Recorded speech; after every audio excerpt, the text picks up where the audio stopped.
ইসহাকপুরে ৩০ ঘর গোষ্ঠীর উদ্যোগে দোয়া ও ইফতার মাহফিল অনুষ্ঠিত। আসসালামু আলাইকুম, আপনারা দেখছেন প্রতিদিনের জগন্নাথপুর। বিস্তারিত দেখুন মোহাম্মদ সুজন মিয়ার ভিডিও চিত্রে। সুনামগঞ্জ জেলার জগন্নাথপুর পৌরসভাধীন ঐতিহ্যবাহী ইসহাকপুর গ্রামে পবিত্র রমজান মাসের শেষ দিকে একটি হৃদয়স্পর্শী ও আনন্দময় দোয়া ও ইফতার মাহফিল অনুষ্ঠিত হয়েছে। গ্রামের প্রাচীন ও সম্মানিত ৩০ ঘর গোষ্ঠীর উদ্যোগে আয়োজিত এই অনুষ্ঠানটি শুক্রবার ১৩ মার্চ ২০২৬ খ্রিস্টাব্দ ৩০ রমজান সন্ধ্যায় ইসহাকপুর পশ্চিমপাড়া এলাকায় যুক্তরাজ্য প্রবাসী সমরুল হকের বাড়ির আঙিনায় সম্পন্ন হয়।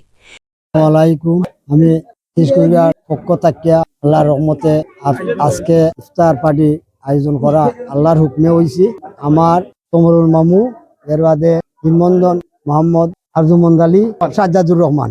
আমরা ভবিষ্যতে আরো যে ইটারে আমরা দৌড়িয়া আসতাম পারি করি, আল্লাহ জানো একটা তৌফিক দেন। এমন একটা সুন্দর আয়োজন করা হয়েছে, আরো উন্নত হইতো। এই মাহফিলের মূল আয়োজক ছিলেন গ্রামের প্রবীণ ও সম্মানিত ব্যক্তিত্বরা।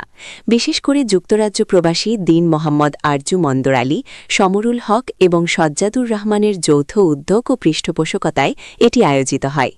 তাদের পক্ষ থেকে এই মিলনমেলার আয়োজন করা হয়, যা গ্রামের সামাজিক ঐক্য ও ভ্রাতৃত্বের এক উজ্জ্বল দৃষ্টান্ত হয়ে উঠেছে। অনুষ্ঠানটি সফল করতে সার্বিক সহযোগিতায় অংশ নেন হাজি তোতা মিয়া এবং জমিল মিয়া সহ গোষ্ঠীর অন্যান্য সদস্য ও স্থানীয় যুবকরা। ইফতারের পূর্বে অনুষ্ঠানে বিশেষ দোয়া ও মোনাজাত পরিচালনা করা হয়। এতে দেশ ও জাতির কল্যাণ, মুসলিম উম্মাহর শান্তি ও সমৃদ্ধি, প্রবাসীদের সুস্থতা এবং এলাকার প্রবীণ ব্যক্তিদের দীর্ঘায়ু ও সুস্বাস্থ্য কামনা করে আন্তরিক দোয়া করা হয়। ইসগুইরা গোষ্ঠীর উদ্যোগে ইফতার মাহফিল আয়োজন করা হয়েছে। যারা আয়োজন করছেন দীন মোহাম্মদ আরজুমন্দন আলী ও আমার মামা সমরুল হক, আমার বড় ভাই সজ্জাদুর রহমান, যুক্তরাজ্য প্রবাসী সবাই ইফতার মাহফিল আয়োজন করা হয়েছে। আমরা করলাম যাতে আমরা প্রতি বছর এই ইফতার মাহফিলটা আমরা দূরে রাখতে পারি। প্রতি বছর আমরা এই মাহফিলটা করার চেষ্টা করব। সবার দোয়া ও কামনা, আন্তরিক শুভেচ্ছা সবাই। রমজানের এই পবিত্র মাসে এমন দোয়া ও ইবাদতের মাধ্যমে সকলে আল্লাহর রহমত ও ক্ষমা প্রার্থনা করেন। ইফতার মাহফিলে গ্রামের সর্বস্তরের মানুষ, প্রবীণ, যুবক, শিশু কিশোর সহ এলাকার গণ্যমান্য ব্যক্তিবর্গ অংশগ্রহণ করেন। ইফতারের আয়োজন ছিল সাধারণ কিন্তু হৃদয়গ্রাহী। খেজুর, ছোলা, পেঁয়াজু, বেগুনি, জিলাপি সহ বিভিন্ন ধরনের ঐতিহ্যবাহী খাবার দিয়ে সাজানো হয়। সবাই একসঙ্গে ইফতার করে রোজা ভাঙেন, যা এক অপূর্ব ভ্রাতৃত্বের দৃশ্য সৃষ্টি করে। দীন মোহাম্মদ আরজুমন্দ আলী, আমার চাচা মোহাম্মদ সমরুল হক, আমার দাদা সাজ্জাদুর রহমান, আমার চাচা, তাই ইফতার পার্টি আয়োজন করা হয়েছে। অনেক সুন্দর। আমরা চাই ওনারা আরো প্রত্যেক বছর আরো সুন্দর ইফতার পার্টি আয়োজন করতা। ওনারা আয়োজন করছেন প্রবাসী মানুষ, ওরা আয়োজন করার জন্য ওনাদেরকে অসংখ্য ধন্যবাদ দেওয়া হলো। ইফতার শেষে উপস্থিত সকলে একত্রে মাগরিবের নামাজ আদায় করেন।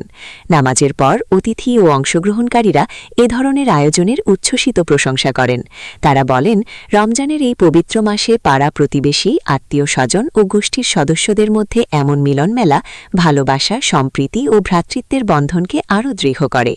বিশেষ করে প্রবাসীদের এমন উদ্যোগ গ্রামের সামাজিক ও ধর্মীয় ঐতিহ্যকে নতুন প্রজন্মের কাছে তুলে ধরে। ৩০ ঘর গোষ্ঠী ইসহাকপুর গ্রামের একটি প্রাচীন ও ঐতিহ্যবাহী পরিবার গোষ্ঠী, যারা দীর্ঘদিন ধরে গ্রামের বিভিন্ন সামাজিক, ধর্মীয় ও উন্নয়নমূলক কাজে অগ্রণী ভূমিকা পালন করে আসছে।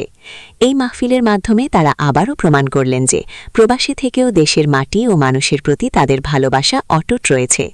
এ ধরনের অনুষ্ঠান গ্রামীণ সমাজে ঐক্য, সৌহার্দ্য ও ধর্মীয় অনুশাসনের চর্চাকে আরও বেগবান করে। আয়োজকদের প্রতি কৃতজ্ঞতা জানিয়ে সকলে আগামীতেও এমন সুন্দর আয়োজনের ধারাবাহিকতা কামনা করেন। আল্লাহ যেন এই মাহফিলের সকলের দোয়া কবুল করেন এবং সবাইকে হেদায়াত দান করেন। আমিন।